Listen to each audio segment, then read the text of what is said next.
नमस्कार, बुलेटिन में आपका स्वागत है। मैं हूं आपके साथ जीनत सिद्दीकी। शुरुआत करेंगे खबरों की और सबसे पहले बात करेंगे महाशिवरात्रि की।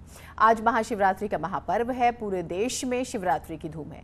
बात उत्तराखंड की करें तो यहां भी भक्तों में खासा उत्साह देखने को मिल रहा है। मंदिरों में शिवलिंग का जलाभिषेक करने के लिए भक्त बेताब हैं। तो महाशिवरात्रि के दिन स्नान को लेकर भी भक्तों की भीड़ नजर आ रही है।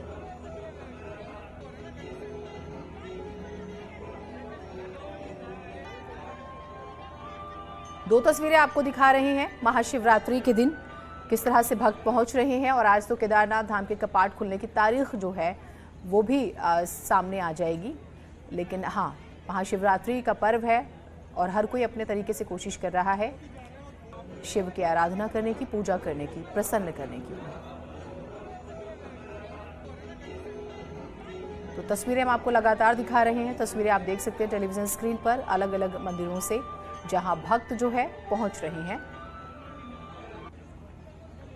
हर तरफ बम बम भोले की धूम नजर आ रही है।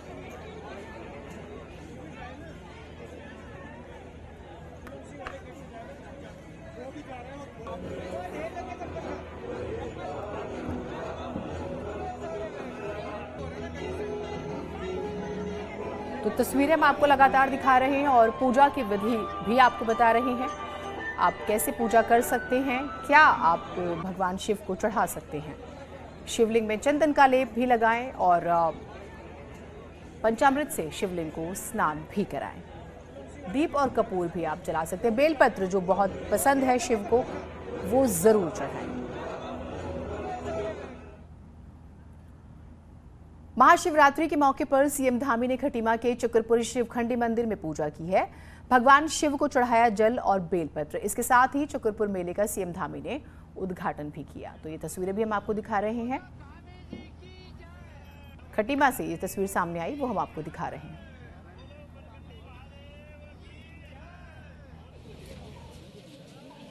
आज मैं महाशिवरात्रि के पर्व पर भगवान का अभिषेक किया है। भगवान से प्रार्थना की है कि हमारे प्रदेश का, हमारे क्षेत्र का हर निर्बाध गति से काम आगे चले, निरंतर आगे चले, सभी के जीवन में खुशियां आए, हमारा प्रदेश आगे बढ़े। हम जिन आकांक्षाओं को लेके, जिन अपेक्षाओं को लेके आगे बढ़ रहे हैं, भगवान वो सब अपेक्षाएं, आकांक्षाएं हमारी पूरी करें, हमारे सूर्य क्षेत्र पर कृपा करें। बनखंडी महादेव, भगवान महादेव की कृपा हम पर बनी रहे। आज महाशिवरात्रि के अवसर पर उत्तराखंड के मुख्यमंत्री पुष्कर सिंह धामी ने ट्वीट कर सभी देशवासियों को शुभकामनाएं दी। उन्होंने कहा, देवाधिदेव महादेव की आराधना को समर्पित महाशिवरात्रि के पावन पर्व की आप सभी देशवासियों को हार्दिक शुभकामनाएं। तो ये ट्वीट उनका हम आपको दिखा रहे हैं और जब वो दर्शन करने पहुंचते हैं वो तस्वीर भी हमने आपको दिखाई।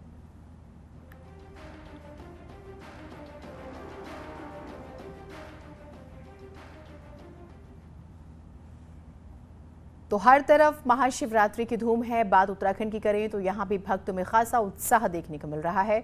हमने तस्वीरें आपको भी दिखाई कुछ जगहों की। उत्तरकाशी के विश्वनाथ मंदिर में भी शिव के जलाभिषेक के लिए श्रद्धालुओं की भारी भीड़ है। पौड़ी कमलेश्वर मंदिर में श्रद्धालुओं ने भगवान शिव के साथ होली खेली है। इस दौरान मंदिर में कीर्तन भजन भी किए गए। वहीं बागेश्वर में बाबा बागनाथ का सरयू के पवित्र जल से भक्तों ने अभिषेक किया और बेलपत्र भी अर्पण किए हैं। उत्तरकाशी, पौड़ी, बागेश्वर, 3 जगहों से तस्वीरें हम आपको दिखा रहे हैं।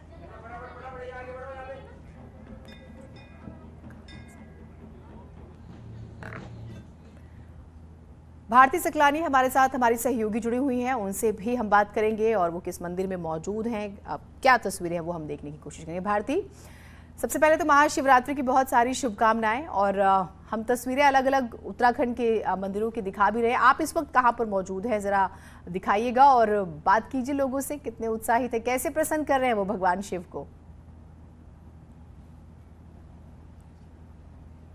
बहुत बहुत शुक्रिया जीनत, आपको भी महाशिवरात्रि के इस महापर्व की बहुत बहुत शुभकामनाएं। मैं टपकेश्वर महादेव मंदिर में हूं और मैं सबसे पहले दर्शकों को वो दृश्य दिखाना चाहती हूं जिसके लिए टपकेश्वर महादेव मंदिर प्रसिद्ध है। लंबी कतार यहां पर लगी रहती है जीनत, और पिछले 2 साल में मैंने हर बार जब भी महाशिवरात्रि का पर्व कवर किया, इस तस्वीर को ये कह सकते हैं कि मिस आपके पास आती हूँ। इस वक्त एक बड़ी खबर आ रही है, भारती बात करेंगे। इस बीच एक बड़ी खबर आई है, वो अब बता दें एक बार दर्शकों को। बड़ी खबर यह है कि 6 मई को खुलेंगे बाबा केदारनाथ धाम के कपाट। 6 मई को सुबह 6:25 पर हमने अभी आपको जानकारी दी थी कि क्योंकि आज ये तय होने वाला था, बाबा केदार के कपाट खुलेंगे। ऊखीमठ के ओंकारेश्वर मंदिर से कपाट खुलने की तिथि घोषित हुई है। हमने आपको सुबह भी इस बारे में जानकारी दी थी कि यहीं से जो है फैसला होगा, तारीख सामने आ जाएगी और महाशिवरात्रि के दिन होती है बाबा केदारनाथ के कपाट खोलने की घोषणा।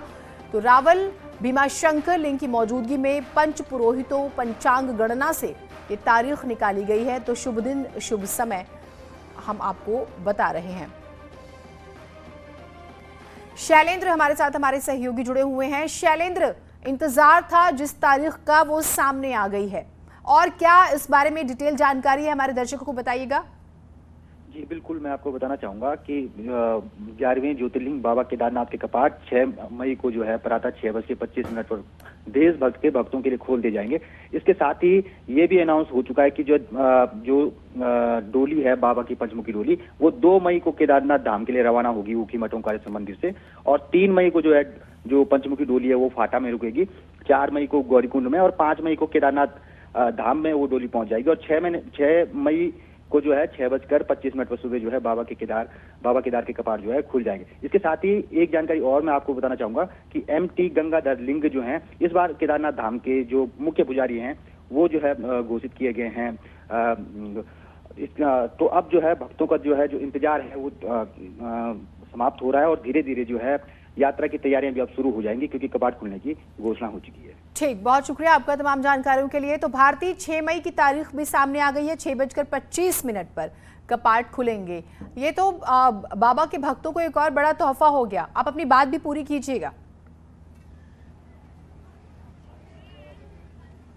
बिल्कुल जीनत, महाशिवरात्रि के पर्व पर ही बाबा केदार के कपाट खुलने की तिथि घोषित की जाती है, और जिस तरीके से शैलेंद्र वहां से पूरी डिटेल दे रहे थे, मैं आपको बताऊं जीनत, हम बात कर रहे थे कि किस तरीके से टपकेश्वर महादेव मंदिर में भीड़ लगी हुई है। श्रद्धालुओं का ये तांता मेरे कैमरा पर्सन राकेश रावत आपको दिखाई रहे हैं इन तस्वीरों में।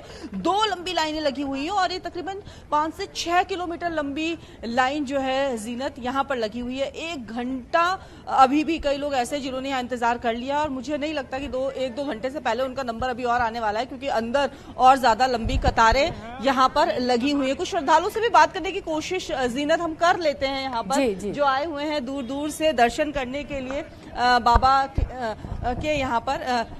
मैम ये बताइए, कहाँ से आई हैं आप? मैं कहाँ से आई है? दर्शन करने के लिए आई हैं शिवरात्रि के पर्व पर?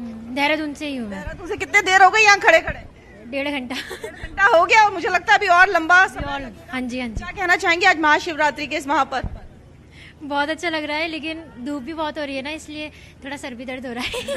कोविड के समय के बाद मुझे लगता है पहली बार ऐसा है कि अब इतनी लंबी। हाँ जी, फर्स्ट टाइम है। आप कहाँ से आई हैं? मैं देहरादून से है। कितनी देर हो गई यहाँ खड़े खड़े? हम साथ में ही है। साथ में ही आए हो। क्या कहना चाहेंगे आज महाशिवरात्रि? ठीक भारती, बहुत अच्छा लग रहा है। तो जीनत, मैं जैसे बता रही थी आपको, लंबा समय हो गया है, और इसी तरीके के दृश्य जो हमेशा मैंने भी यहाँ पर देखे हुए हैं, और आज काफी लंबे समय के अंतराल के बाद ये कह सकती हूँ कि इस तरह का उत्साह जो है वो महाशिवरात्रि के पर्व पर देखने को मिल रहा है। बहुत शुक्रिया भारती आपका तमाम जानकारियों के लिए, और हम देख भी रहे हैं लोगों में एक्साइटमेंट है, और हाँ थोड़ा इंतजार भी करना पड़ रहा है। उत्तराखंड में कोविड को लेकर नई गाइडलाइंस जारी कर दी गई हैं। अब स्विमिंग पूल और वाटर पार्क को हरी झंडी मिल गई है। वहीं सभी सरकारी दफ्तर पूरी क्षमता के साथ, पूरी कैपेसिटी के साथ खुलेंगे, जबकि राजनीतिक रैली और धरना प्रदर्शन पर प्रतिबंध 10 मार्च तक रहेगा। तो ये नए नियम आ गए हैं, जिसके बारे में हम आपको जानकारी दें। स्विमिंग पूल और वाटर पार्क को मंजूरी मिल गई है, ये बड़ी खबर है।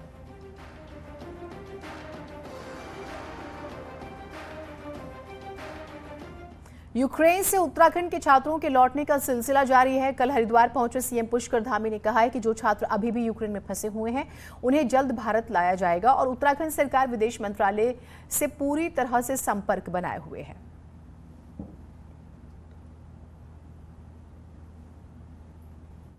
भगवान से माँ सरस्वती देवी से, भगवान महादेव से यही प्रार्थना कर रहे हैं कि सभी हमारे छात्र वहाँ से सुरक्षित आएँ। उनको लेकर हमने यहाँ पर नोडल अधिकारी बनाए हैं, जो लगातार हमारे विदेश मंत्रालय से भी हम लोग लगातार संपर्क में हैं। हम लोग यहाँ पर लगातार संपर्क हैं, अभिभावकों से भी मैंने स्वयं भी संपर्क किया है, और लगातार जो हमारे दूतावास हैं उनसे भी संपर्क कर रहे हैं। हमारे जो सुरक्षा सलाहकार हैं अजीत डोभाल जी, उनसे भी मैं लगातार संपर्क में हूँ। विदेश मंत्रालय के भी संपर्क में हूँ। हमारी सारी टीम लगी हुई है। हमारा प्रयास है कि सभी बच्चे हमारे सकुशल घर पहुँचें। यूक्रेन में कई दिनों से फंसी पायल पवार आखिरकार अब कोटद्वार में अपने घर सुरक्षित पहुंच चुकी हैं। एमबीबीएस की पढ़ाई के लिए पायल यूक्रेन गई हुई थी। वहीं पायल के घर पहुंचने से परिवार वाले काफी खुश हैं। पायल ने बताया कि यूक्रेन में हालात बेहद नाजुक बने हुए हैं, जिससे सभी बच्चे डरे हुए हैं। बॉर्डर तक पहुंचने के लिए उनकी गाड़ी के आगे तिरंगा लगाया गया था, जिससे वो सुरक्षित बॉर्डर तक पहुंच सकी हैं।